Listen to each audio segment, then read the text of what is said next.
नमस्कार विद्यार्थी मित्रांनो,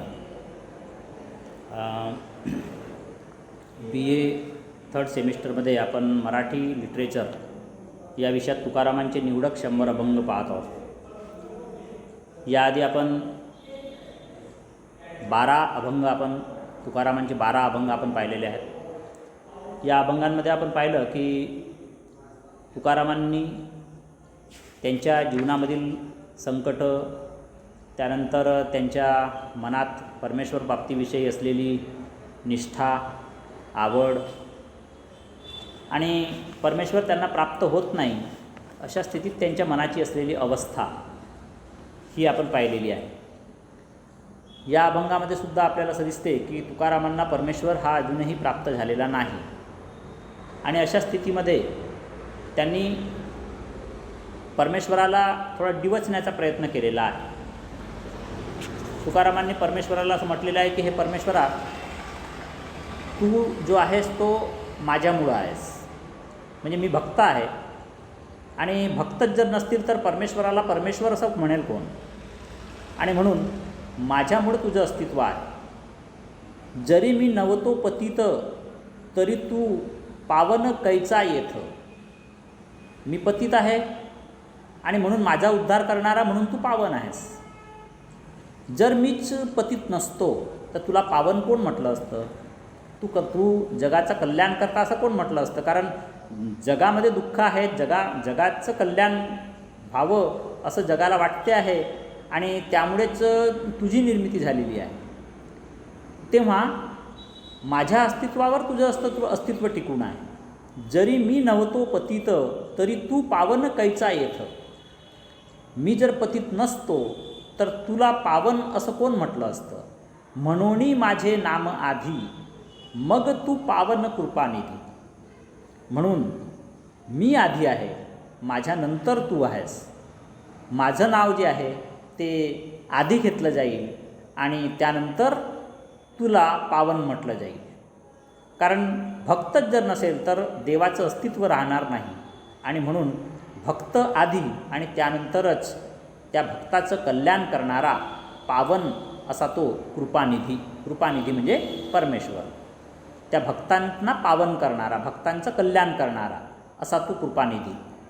तर माझं अस्तित्व जे आहे त्याच्याशिवाय तुझं अस्तित्व राहू शकत नाही आणि म्हणून तू असं समजू नकोस की तू श्रेष्ठ आहेस।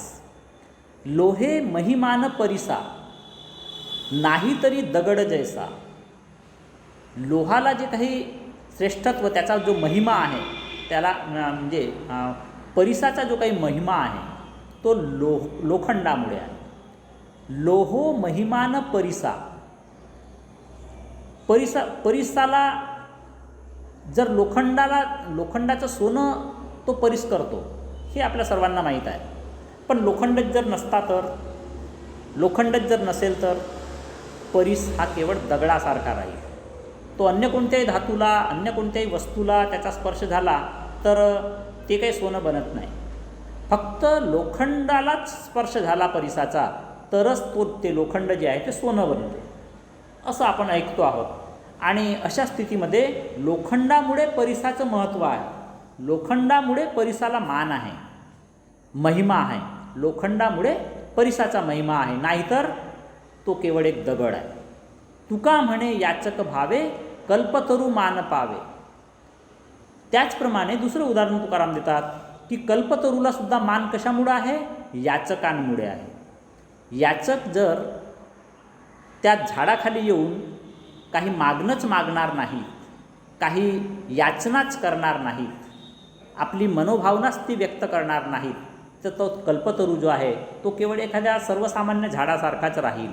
आणि म्हणून हे परमेश्वरा, तुझं अस्तित्व जे आहे ते भक्तावर निर्भर करते आणि त्यामुळे तू मला लवकरात लवकर मला प्राप्त हो, माझ्या ज्या मनोकामना आहेत त्या पूर्ण कर, आपलं प्रेम मला दे, आपलं दर्शन मला दे, अशी तुकारामांनी परमेश्वराकडे याचना केलेली आहे। नंतरचा अभंग, आम्ही पापी तू पावन। तुकारामांनी पुन्हा याही अभंगामध्ये तेच म्हटलेलं आहे की आम्ही पापी आहोत आणि तू आमचा उद्धार करणारा आहेस, उद्धारकर्ता आहेस, तू पावन आहेस. आम्ही पापी तू पावन, हे तो पूर्वापार जाण. ही पूर्वीपासूनचा असा हा समज आहे, पूर्वीपासून चालत आलेली ही परंपरा आहे. आणि ही परंपरा आहे परमेश्वरा तू लक्षात ठेव, यात काही बदल आम्हाला नको आहे. नवे करू नये जुने, सांभाळावे ज्याचे त्याने. मी स्वतःला पापी समजतो आहे आणि तू स्वतःला पावन समज. आणि तुझं काम तू कर, माझं काम मी करेन. तू यापेक्षा काही वेगळं करण्याचा प्रयत्न करू नयेस. नवे करू नये जुने, सांभाळावे ज्याचे तेने. तू आपलं काम कर, मी माझं काम करतो आहे. मी पापी आहे, माझं कल्याण करण्याचं काम तुझं आहे. राखावा तो ठाव, मिरासी करोनी उपाव. हीच भावना तू कायम ठेव. राखावा तो ठाव, तोच विचार तू आपल्या मनामध्ये कायम ठेव. मिरासी करोनी उपाव, यात दुसरी कुठल्याही पद्धतीचा बदल आम्हाला नको आहे. वादे मारी हाका, देवा ऐकवी तुका. हे परमेश्वरा, मी तुझी हाकच मारणार आहे. माझं तू कल्याण करणार आहेस आणि त्यामुळे तुला माझं कल्याण करण्याशिवाय गत्यंतर नाही. माझं कल्याण तुला करावंच लागेल. तुकाराम या ठिकाणी जणू काही परमेश्वराला त्याच्या कर्तव्याची जाणीव करून देतात. ते परमेश्वरा तुझं कर्तव्य आहे माझं भलं करणं. आणि ते जर तू करत नसेल तर तू काहीतरी वेगळं करतो आहेस. जे पूर्वापार चालत आलेलं आहे ते तू करून नाही राहिलेलं आहेस. जेणेकरून केन प्रकारे तुकाराम परमेश्वराला आपल्याला त्याने दर्शन द्यावं, परमेश्वराने आपल्याला दर्शन द्यावं यासाठी त्याला ते त्याला रिझवण्याचा प्रयत्न करून राहिलेला आहे. तर तुकारामांच्या मनामध्ये परमेश्वर प्राप्तीच्या संदर्भामध्ये कशा पद्धतीने दिवसेंदिवस त्यांच्यात कशा पद्धतीने तो विचार वाढत गेला याचं दर्शन आपल्याला या 14व्या अभंगापर्यंत दिसून येते. त्यानंतर 15व्या अभंगामध्ये आपल्याला असं दिसते की परमेश्वराचं प्रत्यक्ष दर्शन जे आहे त्याचं चित्रण, प्रत्यक्ष दर्शन म्हणजे परमेश्वर हा आपल्याला त्यानं दर्शन दिलेलं आहे असं तुकाराम या अभंगामध्ये स्पष्ट करतात. तू कृपाळू माऊली, आम्ही दिनांची सावली. न स्तरित आली बाळवेशे जवळी. हे परमेश्वरा, तू कृपाळू आहेस, तू माऊली आहेस. आमच्यासारख्या दीनांची, दीन म्हणजे गरीब, जो रस्व दीन या शब्दामध्ये जो रस्व दी असतो, तर हा दीन म्हणजे दिवस आणि हा दीन म्हणजे गरीब. तर हा दीर्घदी आहे, हा दीर्घदी आणि हा रस्वदी. तर हा दीन म्हणजे दिवस आणि हा दीन म्हणजे गरीब. तर तू दिनांची सावली आहेस, तू गरिबांसाठी सावलीसारखा आहेस, गरिबांचा कल्याण करणारा आहेस. तू कृपाळू माऊली, आम्हा दिनांची सावली. न सरित आली बाळवेशे जवळी. तू अगदी धावत त्वरेने तू बाळवेशामध्ये माझ्याजवळ आलास आणि मला दर्शन दिलास. म्हणजे कृष्ण हा बाल रूपामध्ये त्याचं वर्णन केलं जाते. तर तू कृष्णाच्या रूपामध्ये आलास आणि मला दर्शन दिलास. माझे केले समाधान, रूप गोजिरे सगुण. तू आपल्या सगुण रूपामध्ये मला दर्शन दिलंस. परमेश्वर हे 2 प्रकारांमध्ये आपल्याला असतात असं सांगितलं जाते. सगुण परमेश्वर आणि निर्गुण परमेश्वर. सगुण आणि दुसरा म्हणजे निर्गुण. हा निर्गुण परमेश्वर जो आहे तो ज्याला गुण नसतात तो निर्गुण परमेश्वर. आणि सगुण म्हणजे गुणसहित ज्याला गुण असतात तो सगुण परमेश्वर. गुण म्हणजे कोणते? रंग, रूप, आकार, नाव या गोष्टी ज्या परमेश्वराला असतात ते सर्व सगुण परमेश्वर. आणि ज्याला रंग नाही आहे, ज्याला रूप नाही आहे, ज्याला आकार नाही आहे, ज्याला नाव नाही आहे, असे जे परमेश्वर असतात त्याला निर्गुण परमेश्वर असं म्हणतात.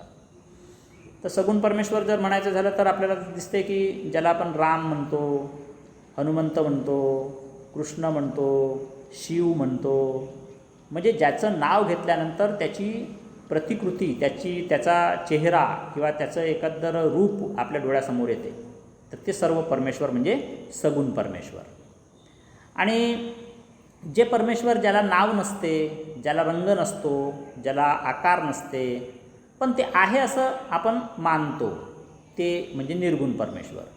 त्या निर्गुण परमेश्वरामध्ये आपण ओम हा जो आहे याला निर्गुण परमेश्वर असं म्हणतात. हा यामध्ये उ आणि म हे 3 शब्द एकत्र आलेले आहेत. ब्रह्म, या ब्रह्मामधला शेवटचा अकार ब्रह्म. त्यानंतर विष्णूमधला शेवटचा उ हा उ. आणि महेश यातला आद्य अक्षर म. म्हणजे ब्रह्मामधला विष्णूमधला उ आणि महेशमधला म, या तिघांचं मिळून ब्रह्मा, विष्णू आणि महेश या तिघांचा मिळून हा ओम निर्माण होतो. तर ब्रह्मा, विष्णू, महेश हे सगुण आहेत, पण या सगुणाचाच जो एक मूळ रूप ज्याला निर्गुण असं म्हणतो आपण, तो म्हणजे हा ओम. तर वारकरी संप्रदाय असेल, भागवत संप्रदाय असेल, या संप्रदायांमध्ये सगुण परमेश्वर मानला जातो. सगुण परमेश्वर हा सगुण परमेश्वर जो आहे, सगुण रूपामध्ये आपल्याला म्हणजे आपल्या सर्व संतांची, आपल्या सर्व भक्तांची जी श्रद्धा आहे ती सगुण परमेश्वरावर आहे. जे डोळ्याला दिसून राहिलेलं आहे त्याला मानण्याची आपली ही प्रथा आहे. आणि म्हणूनच आपण एखाद्या दगडाला समोर ठेवतो आणि त्याची पूजा करतो. दगड जरी असेल तरी त्याच्यामध्ये आपण परमेश्वर आहे अशी कल्पना करतो आणि आपण त्याची पूजा करतो, कारण आपण सगुण परमेश्वर मानणारे आहोत म्हणून. आणि नाथ संप्रदाय आहे, महानुभाव संप्रदाय आहे, ही मंडळी निर्गुण परमेश्वर मानतात. आणि नाथ संप्रदायामध्ये तरी निर्गुण मानलं जाते, निर्गुणाला महत्त्व आहे. आणि यांच्यामध्ये, नाथांमध्ये आपल्याला कुठली अशी मूर्तीपूजा ते करत नाही. तर वारकरी संप्रदाय असेल किंवा भागवत संप्रदाय असेल, तुकाराम हे सुद्धा भागवत संप्रदायाचेच, वारकरी संप्रदायाचे आहेत. आणि म्हणून ते असं म्हणतात की माझे केले समाधान रूप गोजिरे सगुण, तू आपलं सगुण रूपामध्ये मला दर्शन दिलंस. तू श्रीकृष्णाच्या बालवेशामध्ये माझ्यासमोर आलास आणि मला तू दर्शन दिलंस. निवविले मन आलिंगन देऊनी, तू प्रत्यक्ष माझी गळाभेट केलीस आणि माझ्या मनाला शांत केलंस, निववलंस. निवविले मन आलिंगन देऊनी, तुका केली जना हाती पायी ठाव दिला संती, कळो नये चित्ती दुःख कैसे आहे ते. परमेश्वराने आपल्याला अशा पद्धतीने सुख दिलेलं आहे, आपल्यावर कृपा केलेली आहे.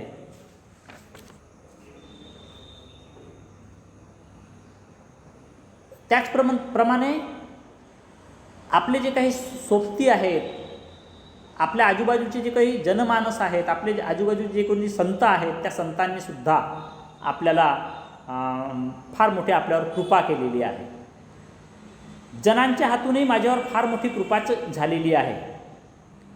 संतांनीही आपल्या पायाशी बसण्याची मला संधी दिलेली आहे. कळो नये चित्ती दुःख कैसे आहे ते, माझ्या मनाला दुःख कसं असते हे कळूच दिलं नाही.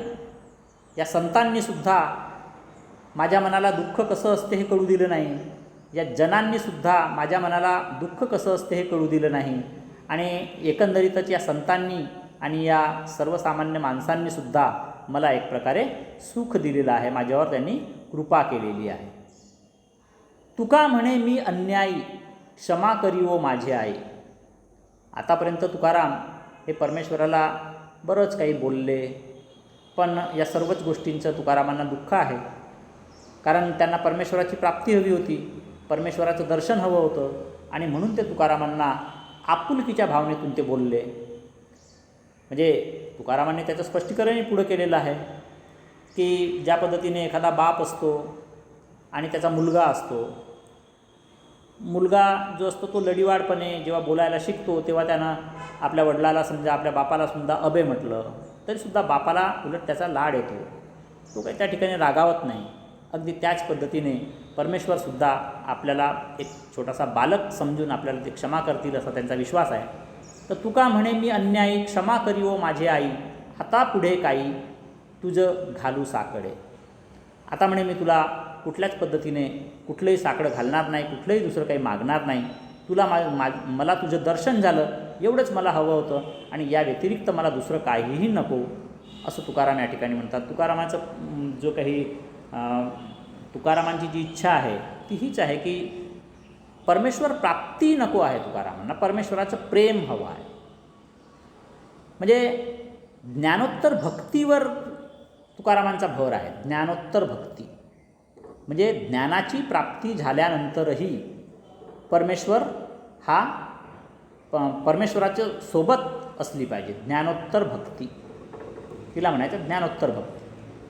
ज्ञानाची प्राप्ती झाल्यानंतरही भक्तीच करत राहणे. वास्तविक एकदा तुम्हाला ज्ञानाची प्राप्ती झाली की मग तुम्हाला भक्ती करण्याची गरज नसते, कारण तुम्हीच परमेश्वर झालेले असता. ज्ञानाची प्राप्ती होणे म्हणजे परमेश्वर प्राप्ती होणे आणि एकदा परमेश्वराची प्राप्ती झाली म्हणजे तुम्हीच परमेश्वर असता. अहम ब्रह्मास्मी, मीच ब्रह्म आहे अशी जेव्हा तुम्हाला भावना होते त्यावेळी तुम्हाला आणखी दुसऱ्या कोणत्याही ब्रह्माची, आणखी कोणत्याही दुसऱ्या परमेश्वराची भक्ती करण्याची काही गरज नसते. पण तुकारामांना हे मात्र मान्य नाही आहे. त्याचं असं म्हणणं आहे की मला हे ज्ञान नाही मिळालं तरी चालेल, तुझी भक्ती करत राहण्याची संधी मला वारंवार मिळाली पाहिजे. मला मोक्षाची प्राप्ती नको आहे, मला तुझा भक्त म्हणूनच राहू दे आणि मी तुला याच्यानंतर पुढं दुसरं काहीही मागणार नाही. अशा पद्धतीने तुकाराम या अभंगात म्हणतात. त्यांचे जे काही अभंग होते ते इंद्रायणी नदीमध्ये बुडवण्यात आले होते आणि त्यानंतर 13 दिवसात ते संपूर्ण अभंग जे आहेत ते संतांनी आणि याच जनांनी मिळून ते संपूर्ण अभंग लिहून काढले आणि त्यांची जी काही तुकारामांची जी काही अभंगगाथा आहे ती पुन्हा जशीची तशी निर्माण करून दिली. हाच तो प्रसंग होता की ज्या प्रसंगाच्या अनुषंगाने तुकारामांनी हा अभंग लिहिला. त्यांच्या असं लक्षात आलं की आपले हे अभंग जे आहेत हे या इंद्रायणी नदीमध्ये बुडलेले असताना आपल्याला या जनांनी आणि या संतांनी ते त्यांच्या कृपेमुळे आपल्याला ते पुन्हा प्राप्त झालेले आहेत. हे सगळे लोक म्हणजेच जणू काही परमेश्वरच आहेत आणि त्यांच्या रूपानेच आपल्याला परमेश्वराचं दर्शन घडलेलं आहे. तर या ठिकाणी आपण थांबू. पुढचे अभंग पुढच्या पिरियडला पाहू.